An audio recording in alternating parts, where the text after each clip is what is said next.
Good morning students.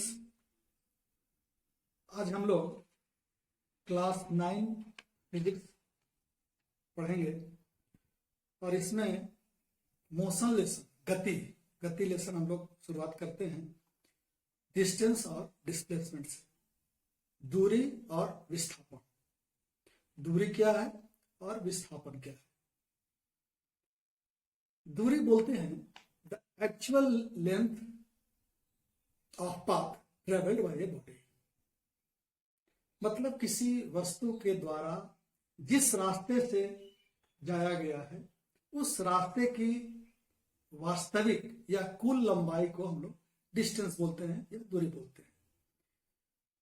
जबकि displacement होता है द मिनिमम और the least distance between initial and the final position of the body. इससे आप नोट भी कर सकते हैं, शॉर्ट में क्लू दे दिया गया है।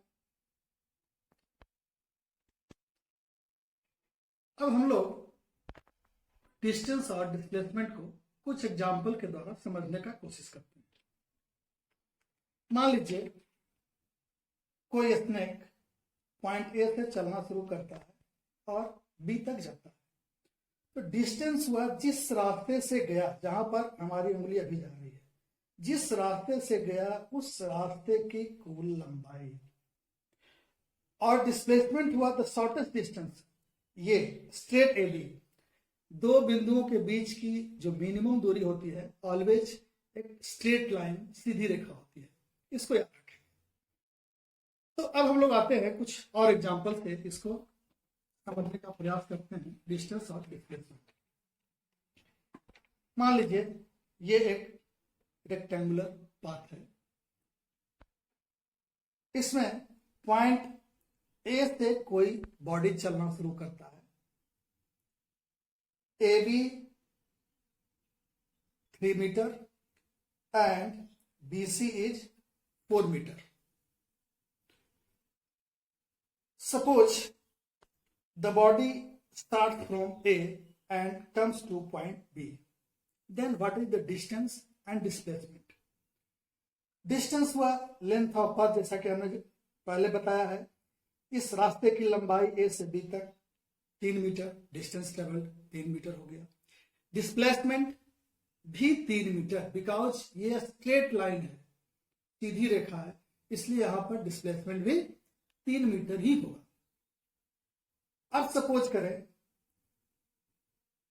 कि बॉडी ए से बी तक गया, यहां पर चूंकि हमने पहले भी कह दिया है कि ये रेक्टेंगुलर पाथ है, मतलब ये 90 डिग्री पर यहां से मुड़ा हुआ है, ये बी से सी तक पहुंच गया,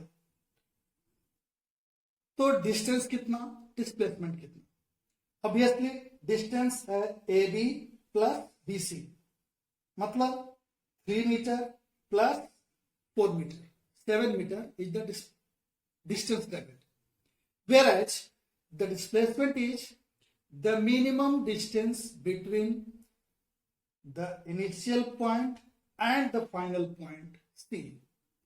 और जैसा कि मैंने पहले बताया कि मिनिमम डिस्टेंस ऑलवेज एक स्ट्रेट लाइन होता है, एक सीधी रेखा होती है, मतलब AC is the displacement. AC को निकालने का तरीका क्या होगा, क्योंकि ये अब राइट ट्रायंगल हो गया ABC, तो AC is the hypotenuse, therefore हम लोग पाइथागोरस थ्योरम लगाएंगे, h square is equal to p square plus b square, या कर्ण का स्क्वायर बराबर लंब का स्क्वायर जोड़ आधार का स्क्वायर। तो ये 3 स्क्वायर प्लस 4 स्क्वायर का रूट ओवर अगर हम करेंगे तो ये हो जाएगा 9 प्लस 16 का रूट ओवर, मतलब 25 का रूट ओवर 5 मीटर। तो हमने देखा कि ए से बी होते हुए सी तक आने में जहां डिस्टेंस का वर्ड है 3 plus 4 7 metre, whereas the displacement is only AC equal to 5 meter. Suppose the body comes to D, then what is the distance and displacement? Distance is as earlier AB plus BC plus CD, means 3 meter plus 4 meter plus again 3 meter. That is 3 plus 4, 7, 7 plus 3. 10 meter is the distance. Whereas the displacement is only AD, means 4 meter. Again, suppose the body comes back to A. Via this route, the body comes back to point A. Then the distance is the circumference of the rectangle, means 3 meter plus 4 meter plus 3 meter plus 4 meter.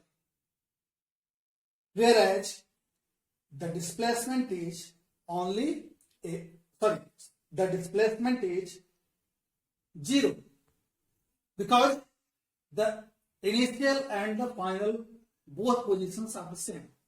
जहां से चला वहीं पहुंच गया body, मतलब displacement 0.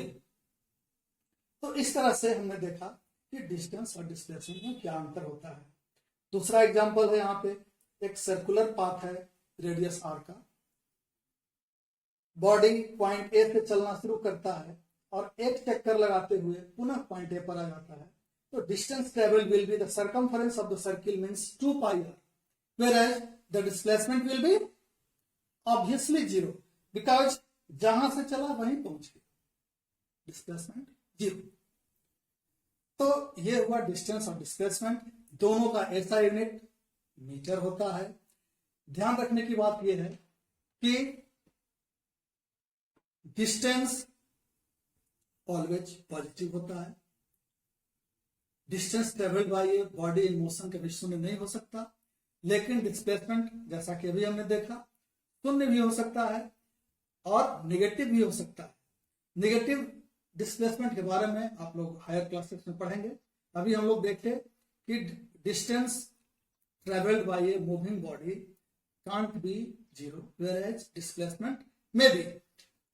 इसके अलावा distance एक अदिश राशि है जिसके डिस्क्रिप्शन के लिए केवल उसके मैग्नीट्यूड की आवश्यकता होती है, जबकि डिस्प्लेसमेंट एक सदिश राशि है which can be described completely only when its magnitude as well as direction is known. मुझे उम्मीद है आप डिस्टेंस और डिस्प्लेसमेंट अच्छी तरह से समझ गए होंगे. Thank you.